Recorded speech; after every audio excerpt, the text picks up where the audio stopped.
Seamos honestos, o sea, la decadencia es real. Ahí te voy a dar la derecha, Leandro. Es cierto que hay mucha gente zombificada, es cierto que la interferencia estatal parece estar, en general, ¿no?, creciendo sin pausa. Que estamos, a ver, ¿qué otra cosa? Que estamos en el medio de una burbuja financiera descomunal. Todo eso es cierto, sí. Pero, por un lado, yo me pregunto, ¿cuándo estuvimos mucho mejor que ahora? ¿No? O sea, está bien, hay mucha gente con el cerebro lavado. Pero, ¿acaso cuando los medios tenían mucho más poder que ahora, estábamos mejor en este aspecto? ¿Estábamos mejor en tiempos de guerra, en tiempos de hiperinflación, por dar dos ejemplos así de situaciones catastróficas, ¿no? Y no digo que esto no pueda pasar en los próximos años, pero no viene mal un poco de perspectiva, ¿no? Y digo esto porque es fácil dejarse llevar por la idea de que estamos condenados, o sea que en una suerte de pasado mítico todo era mejor y que estamos, condenados a deslizarnos por una pendiente negativa. Lo que pasa es que depende de qué punto estés hablando, de qué punto de vista estés hablando, culturalmente, socialmente, económicamente. En todo sentido. Y bueno, creo que todo eso que vos dijiste está de alguna manera entrelazado. Sí, a ver, tenemos internet. Yo sé que eso no garantiza nada y ya veo la cara de Leandro, pero de por sí debería al menos movernos a reflexionar. Internet es una cosa milagrosa. Y esto es lo que yo digo. El mundo cambió muy rápido, ¿sí?, en aspectos fundamentales que nadie vio venir. Son cambios sorpresivos. Entonces, yo me pregunto, ¿sería posible hoy hacer lo que hicieron, por ejemplo, los comunistas en el siglo XX, sin la posibilidad de lograr el control total de los medios de comunicación que los comunistas tenían en sus respectivos países o en los países que dominaban? Entonces Corea del Norte todavía lo tienen. Bueno, sí. en China lo están logrando. Pero lo tienen Sí. porque Internet no llegó a la población, nunca llegó. Bueno, está bien, pero tienen el poder para Lo tienen. que llegue, sí. Pero en China sí hay internet y sí lo están logrando. Pero no es lo mismo la China de hoy que la China de Mao, ¿sí? O sea, yo no digo que esto no pueda empeorar. Lo que digo es, tengo mis dudas. Sé que además el futuro no está escrito. Y, a ver, pero también sé que estas sorpresas son más comunes de lo que solemos creer. Y estas sorpresas tienen mucho que ver con el tema que quiero tratar hoy. Quiero hablar de una tendencia que nos permite anticipar un futuro mucho mejor que este presente, o sea, aún sin saber exactamente cómo va a lucir. A ver, una manera de determinar si estamos realmente progresando es fijándonos en nuestro poder adquisitivo, ¿no? O sea, podemos comprar hoy más que ayer, entonces estamos mejor. En eso estamos de acuerdo. El tema es cómo lo medimos. ¿Cómo medimos el poder adquisitivo? Entonces sabemos que a mayor productividad, más abundancia. Pero medir la productividad no es un desafío menor, digamos. O sea, tenemos los precios, es una señal importante, ¿sí? Podemos decir que cuanto más bajos son los precios, más alto es nuestro poder adquisitivo. Pero en un contexto de inflación permanente, los precios pueden subir y nuestro poder adquisitivo puede subir también, ¿sí? Entonces es difícil. La inflación, especialmente cuando la emisión de moneda es totalmente arbitraria, como ocurre con el dinero fiat, nos hace ruido, o sea, nos impide saber exactamente en qué medida estamos progresando. Si es que estamos progresando, ¿no? Es difícil medir la inflación. Los economistas nunca se ponen de acuerdo en esta cuestión. Nunca se ponen de acuerdo en el peso que tenemos que asignarle a la inflación de activos versus la inflación al consumidor, ¿sí? O la validez de los distintos índices de inflación. Siempre está en discusión esto.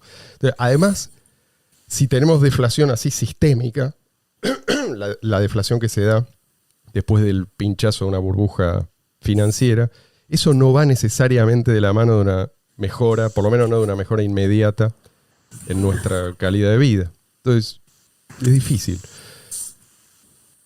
Por otro lado, tenemos el problema de cómo interpretamos si determinados bienes realmente contribuyen a nuestro bienestar, o sea, a mejorar nuestra calidad de vida. Y acá ya podemos empezar a dar una respuesta si nos fijamos en las preferencias demostrables. Ejemplo, desde que los seres humanos usaban velas para iluminarse, e incluso antes, ¿no? Pero bueno, los seres humanos vienen mostrando una preferencia por mantener cierta iluminación independientemente de la ubicación en la que uno se encuentre e independientemente de los ciclos naturales de luz y oscuridad. Entonces, esta preferencia es algo bastante estable a lo largo de la historia. También preferimos, por dar un ejemplo obvio, alimentarnos, ¿sí?, a pasar hambre en general. Entonces, si no podemos contar con la moneda estatal como un indicador fiable de productividad, ¿con qué sí contamos? O sea, vuelvo acá. Una moneda perfecta se apreciaría de manera directamente proporcional al aumento en la productividad. O sea, su precio reflejaría el tiempo que es necesario trabajar para obtener los bienes económicos que necesitamos o que queremos. Pero estamos muy lejos de tener una buena moneda. Ni hablar de una moneda perfecta, ¿no? Entonces, un concepto que se viene refinando en los últimos años es el de time price. Significa el precio de las cosas medido en el tiempo que es necesario trabajar para conseguirlas. ¿Sí? O sea, hay dos investigadores que están haciendo grandes contribuciones en este campo. Se llaman, uno es Gail Pooley y la otra es Marian Tupy. La otra no, es el otro, es un tipo, aunque tiene nombre que parece de mujer. La idea es que es mejor medir la abundancia, o la escasez relativa, de los distintos recursos económicos atendiendo al tiempo que hay que trabajar para conseguirlos. ¿Sí? De esta manera evitamos la distorsión que introduce la moneda fiat, lo que decíamos antes. ¿Sí? El tiempo es una constante fiable. Esta es la diferencia. O sea, es totalmente independiente de la manipulación estatal o no importa, aunque no sea estatal. Así que nos puede servir como parámetro. Y acá quiero introducir una fórmula que desarrolla, no sé si lo ubican, George Gilder, en varios de sus libros. Gilder es un autor, imprescindible para entender esto que estamos tratando hoy. La fórmula es riqueza igual conocimiento. Crecimiento igual aprendizaje. O sea, desde el punto de vista de Gilder, lo que cambió desde la edad de piedra es cómo organizamos los recursos disponibles gracias al conocimiento. El conocimiento se va incrementando. Entonces, físicamente, el mundo no cambió gran cosa. Después vamos a volver sobre esto, pero es importante entender este concepto. A lo que apunto ahora es que, desde esta perspectiva, lo escaso no son los recursos, ¿sí?, como insisten en afirmar tantos ecologistas. Lo escaso es el tiempo y la creatividad humana. Y el buen uso del tiempo y de la creatividad humana se traduce en progreso. La escasez, entonces, se supera con eficiencia guiada por la actividad empresarial, no con prohibiciones como en general proponen los ecologistas, ¿no? Más seres humanos en el planeta no es una amenaza, como creen los ecologistas. Más seres humanos es igual a más mentes aplicadas a la solución de problemas. Es decir, al uso más eficiente de los recursos. Esto es algo bueno. Los recursos siempre están siendo descubiertos y convertidos en recursos económicos, ¿sí? Que se aprovechan mejor y se cuidan mejor, siempre y cuando sean asignados dentro de un sistema de respeto por la propiedad y el libre intercambio, ¿no? Por eso decíamos el otro día que la automatización no puede resolver todos nuestros problemas por sí sola.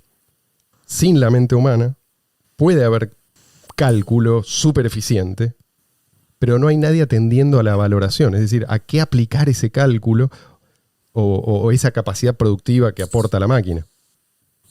Entonces, si todavía no descubrimos que la energía eléctrica se puede usar para iluminar una habitación, por ejemplo, la automatización no nos va a permitir fabricar lamparitas, ¿sí? Nos va a permitir hacer más eficiente el proceso que se está usando en ese momento. Hacer más eficiente, por ejemplo, la caza de ballenas o la cría de ballenas, ¿sí? Para obtener el aceite para fabricar velas en menos tiempo.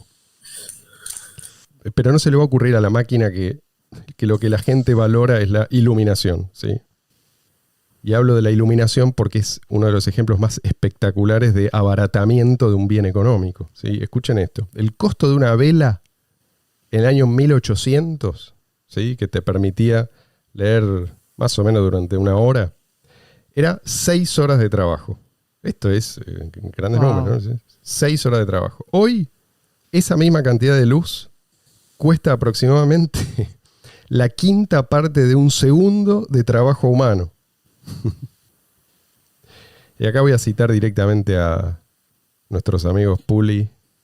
Sin hablar del tema de la comodidad, de la eficacia. Ni hablar. Además estamos hablando, sí, de una diferencia cualitativa. Porque no es solo la iluminación en sí, exacto, sino todo lo que viene aparejado. Tal cual. No es lo mismo leer. Aparejado el hecho de tener, o sea, de apretar una tecla y que la luz se encienda, ¿no?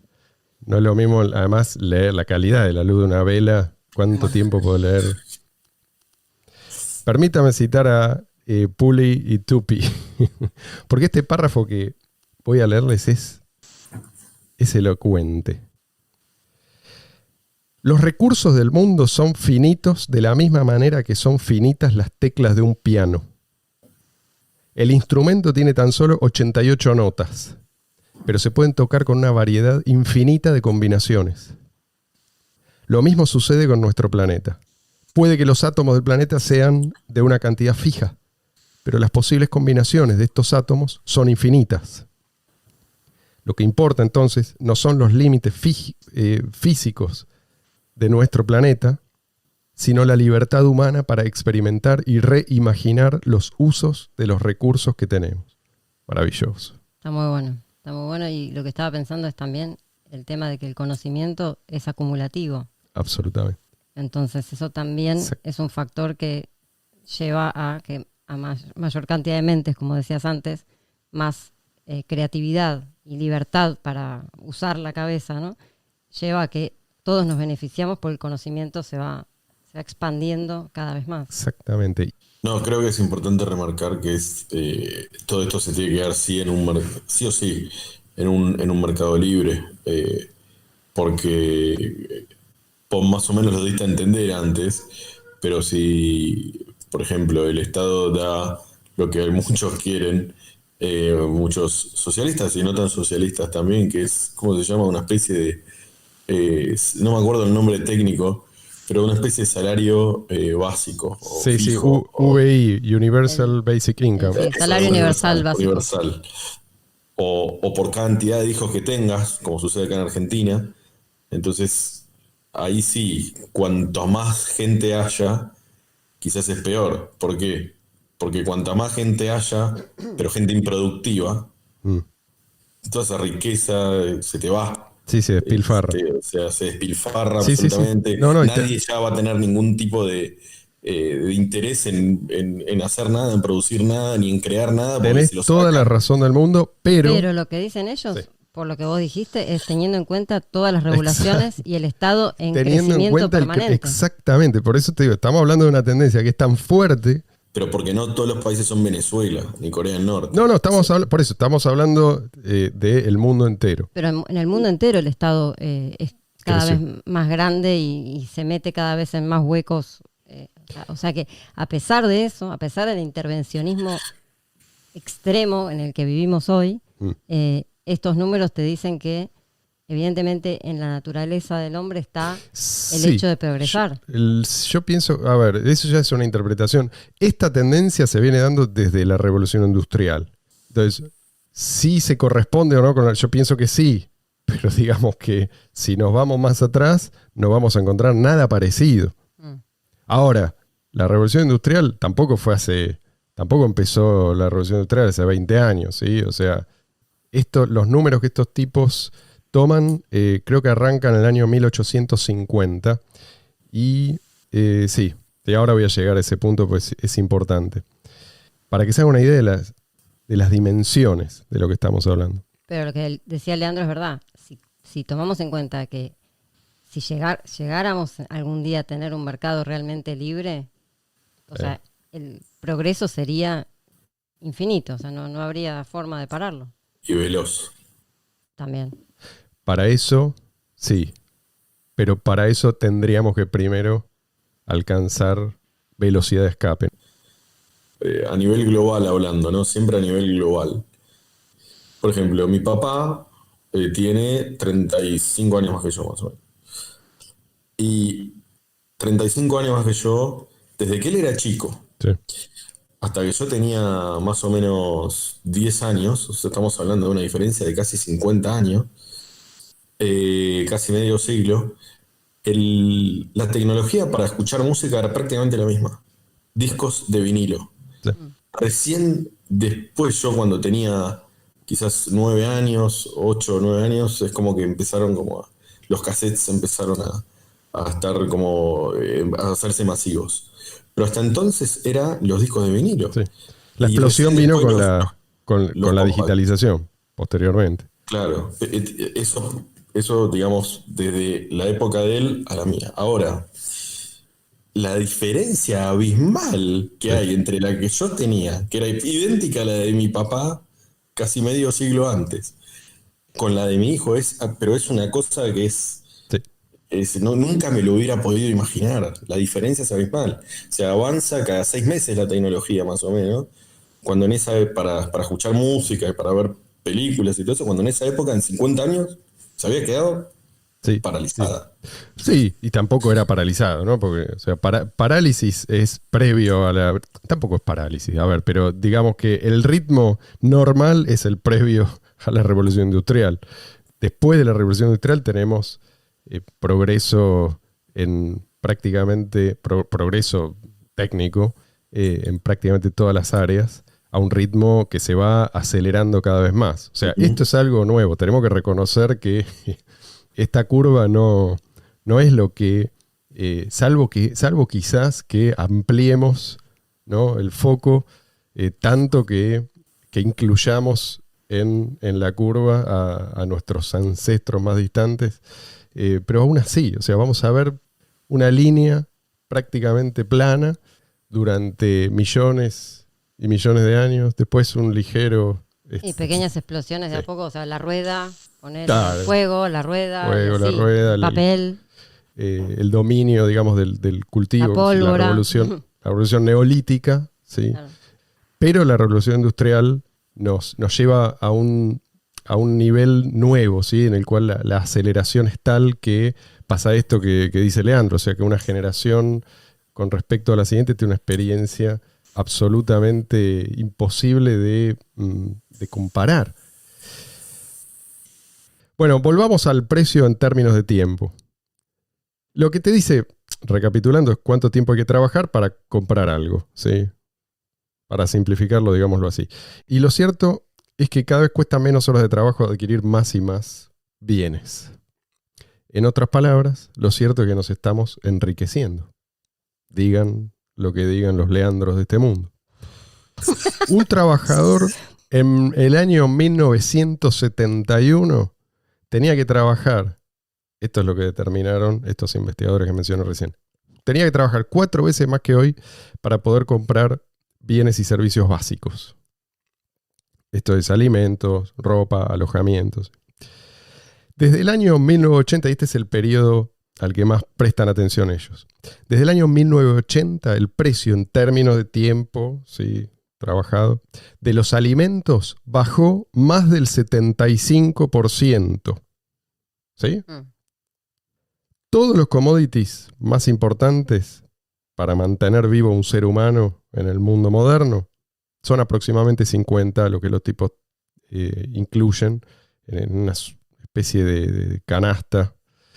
Aluminio, café, arroz, gas natural, zinc, etcétera, etcétera. Todos estos se volvieron muchísimo más baratos y mucho más abundantes per cápita. ¿Sí? Hoy son entre 4 y 6 veces más abundantes que en 1980, hoy 2020. ¿Eh? Y así es como estos dos investigadores determinan lo que ellos llaman el índice Simon, ¿sí?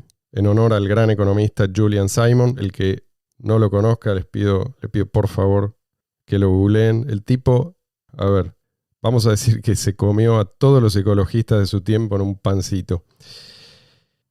Y tengamos en cuenta que, a ver, los ecologistas y no solo los ecologistas, sino los que anunciaban una catástrofe ambiental porque iban a escasear los recursos necesarios para alimentar a la humanidad, o sea, los que predecían hambrunas.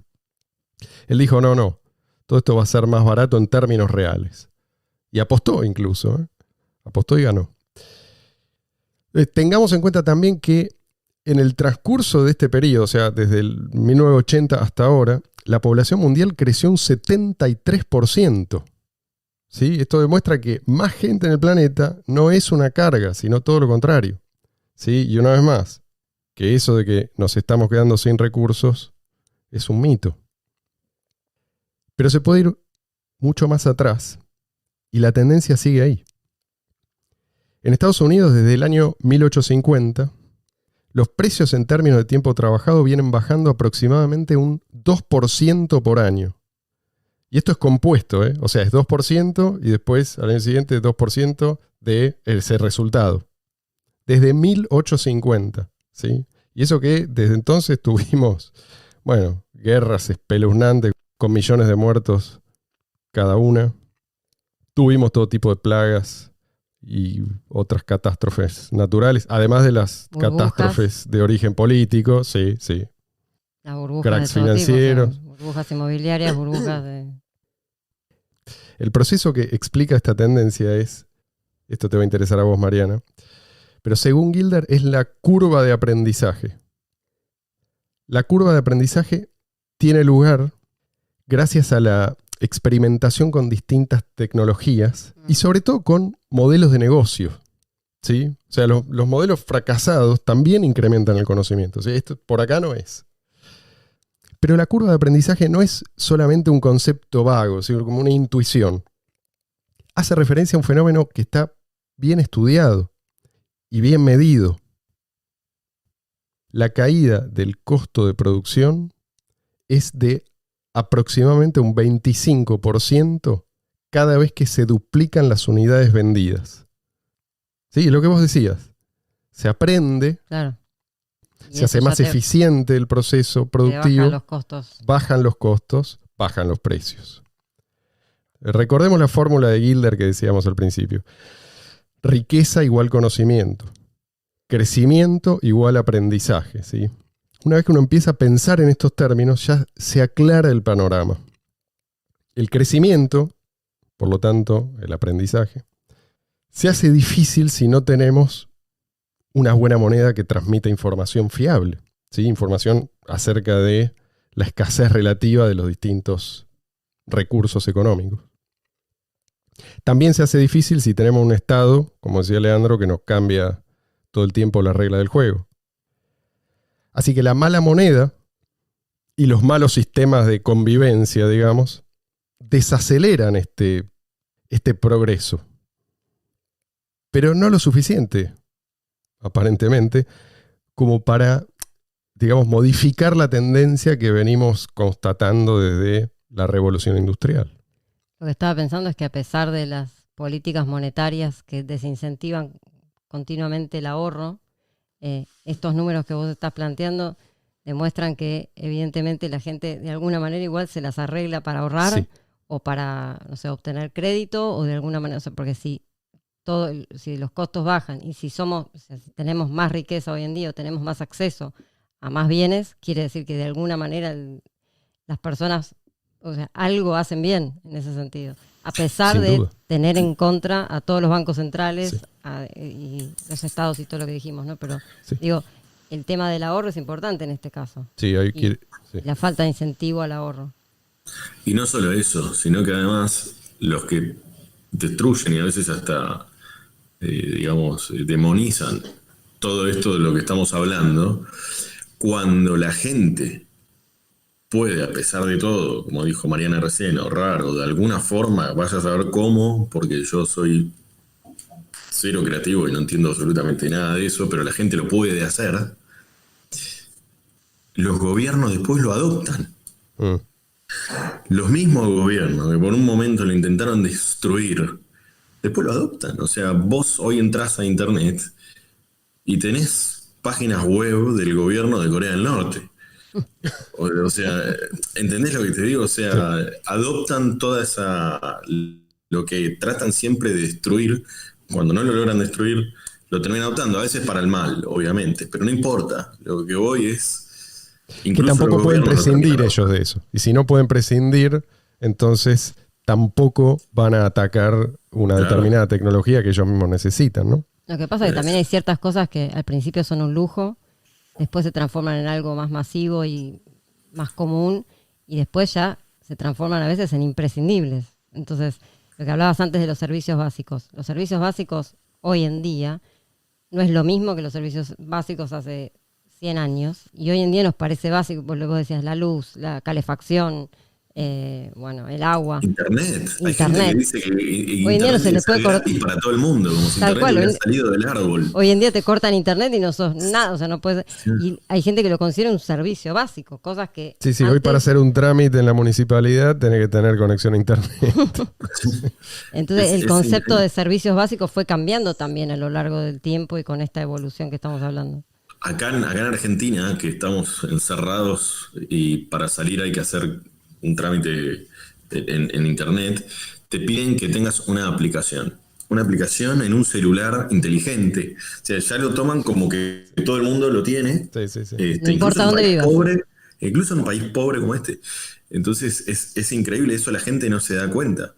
O sea, no es que no se da cuenta, lo da como algo por sentado. Y sí. ¿Cómo no vas a tener un iPhone? Y sí, ¿cómo no vas a...? Bueno, eso es lo normal. Lo que yo digo es, a veces lo usan para el mal o incluso la burocracia termina perjudicándote incluso con la tecnología, porque yo no tengo un espacio en el celular y sin embargo tengo que tener esa aplicación. Yo no le aviso ya al gobierno, no voy a borrar ninguna. Sí, Alberto, espera que te aviso. Acá Leandro tiene un mensaje para vos. Ya les aviso desde este momento, estoy en rebeldía y no voy a bajar esa aplicación. Bueno, me parece que Alberto está revisando su decisión a raíz de este comentario. La van a hacer un poco más liviana para que no te cargue tanto la memoria. Lo que tenemos en definitiva es una competencia entre dos estrategias, ¿sí? Una es la productiva y la otra es la que podemos denominar extractiva o parasitaria. Hay gente que no le gusta este término. Yo digo, ¿por qué no usarlo? A mí me encanta. Sí, es la verdad. La buena noticia es que los que usan la estrategia parasitaria necesitan a la población productiva, ¿sí? La población productiva, en cambio, no necesita a los parásitos. Lo único que necesita es libertad.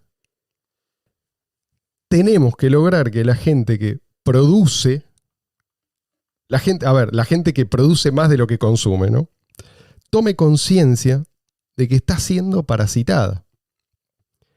Porque lo que se ha logrado gracias a toda esta gente, a pesar del lastre estatal, es portentoso.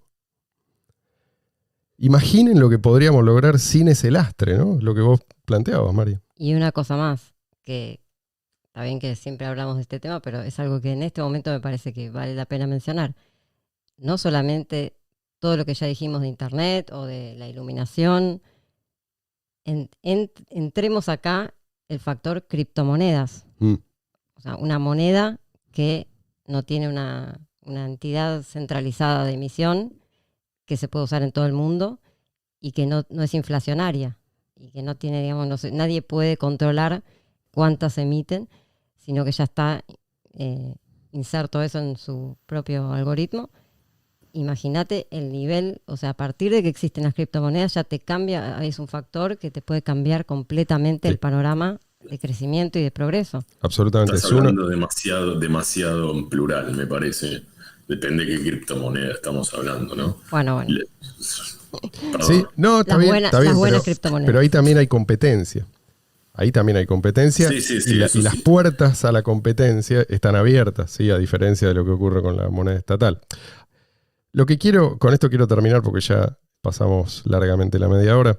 No hay nada en la naturaleza humana, creo yo, ni en la naturaleza del mundo, que nos impida progresar indefinidamente.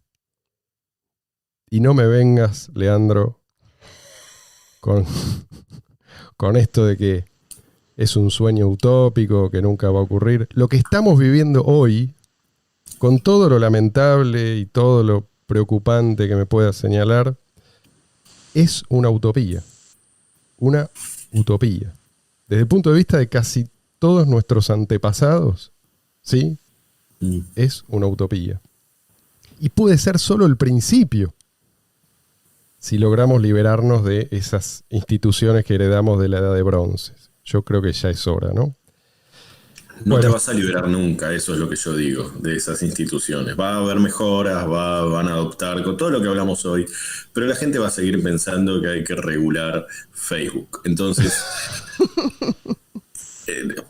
si hoy hay que regular Facebook porque esa es la tecnología de hoy, yo soy viejo, uso Facebook, mañana va a haber, no sé, la gente va a poder teletransportarse y van a querer regular la teletransportación.